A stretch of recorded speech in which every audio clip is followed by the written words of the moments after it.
गुरुग्राम के सोहना की MVN society से एक चौंकाने वाली खबर सामने आई है, जहां 30 वर्षीय युवक ने घरेलू कलह से तंग आकर पत्नी के दुपट्टे से फांसी लगाकर जान दे दी। युवक का शव घर में पंखे से लटका हुआ मिला। सूचना के बाद पहुंची पुलिस ने शव को कब्जे में लेकर पोस्टमार्टम के लिए भिजवा दिया है। मृतक के बड़े भाई से मिली जानकारी के अनुसार युवक का नाम गौरव राघव बताया जा रहा है, जो एक फाइनेंस बैंक में मैनेजर के पद पर कार्यरत था। आरोप है कि मृतक ने अपनी पत्नी से तंग आकर ये खौफनाक कदम उठाया, क्योंकि उसकी पत्नी ने अपने पति गौरव और उसके माता पिता के खिलाफ अप्राकृतिक यौन संबंध बनाने और अन्य धाराओं में केस दर्ज करा रखा है।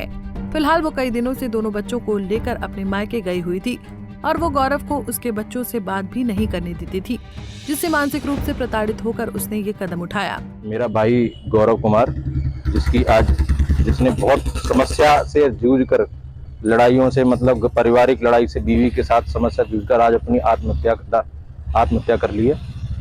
मेरा भाई गुड़गांव में एमबीएन में रहता है, सोना में, और गुड़गांव में एयू स्मॉल फाइनेंस बैंक में as a portfolio business manager की जॉब पे कार्यरत है और अपनी बीवी से बहुत परेशान था। ये हमें तो पता चला, हम तो परिवार से भी अलग रहता था, सबसे अलग रहता था। सब परिवार में कोई भी माता पिता न बहन भाई कोई भी साथ नहीं रहते थे और हम लोग भी उससे अलग रहते थे, क्योंकि इसने अपनी रात साथ रहता था और बीवी से बहुत परेशान था। पिछले जब से शादी हुई है उसके 1 साल बाद से ही बीवी से परेशान रहता था।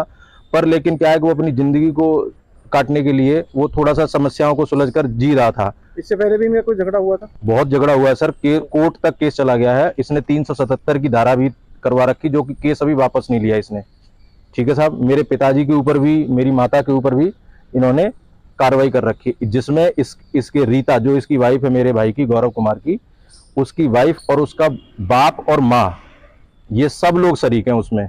बाप की सह पर वो डेली कलेश करती थी उससे, ऑफिस से आता था, डेली अपना कलेश होती रहती, काफी दिन से परेशान था। तो अभी क्या फिलहाल इसकी पत्नी इसके साथ थी?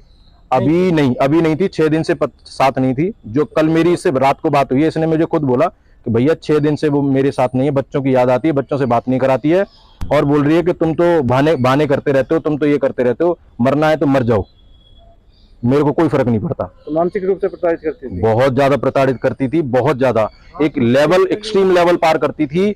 और आप समझिए कि मैं आपको बता रहा हूं कि उस बंदा इतने दिन उसने गुजारे हैं, मुझे ही पता है। मैं भी नहीं, हम दोनों भाई जब मिलते थे बाहर मिल लेते थे, अपना आराम से भाइयों के बीच में जो भी रहता था हम बाहर मिलके आराम से प्यार से। यानी कि परेशान होकर आत्महत्या की? बहुत ज्यादा परेशान होकर। इनकी बात से झगड़ा होता था, ये टॉर्चर ज्यादा करती थी, ठीक है, और इसे शायद आत्महत्या के लिए इसी ने उकसाया।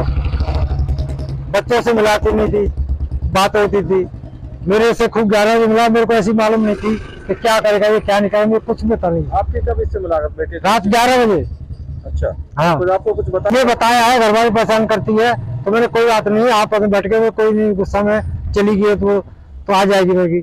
और फिर इसके बाद में मेरे से बोला करने, मेरे ऐसी कोई बात नहीं मालूम इनमें क्या हुआ है। झगड़ा तो होता तो ये तो मालूम है, पर झगड़े की वजह से हम भी नहीं जाते थे इसके पास, कि कहीं हमारा वो उल्टा सीधा नाम ना लिखाते थे कि ये उकसाते हैं इसको। मजबूर किया इसने, नहीं आत्महत्या को करता नहीं है वैसे बंदा, ऐसा नहीं था वो, इसमें मजबूर किया जाए। फिलहाल पुलिस ने मृतक के परिजनों के आधार पर मुकदमा दर्ज कर कार्रवाई शुरू कर दी है। अब पोस्टमार्टम रिपोर्ट आने के बाद मृतक की पत्नी और उसके परिजनों से भी पूछताछ की जाएगी। सोहना से सतीश कुमार राघव, पंजाब केसरी टीवी। हमसे जुड़े रहने के लिए हमारे YouTube चैनल को सब्सक्राइब करें और नई वीडियो की नोटिफिकेशन के लिए बेल आइकॉन को दबाएं। अगर आप ये वीडियो Facebook पर देख रहे हैं तो लाइक जरूर करें और ज्यादा से ज्यादा शेयर करें। धन्यवाद।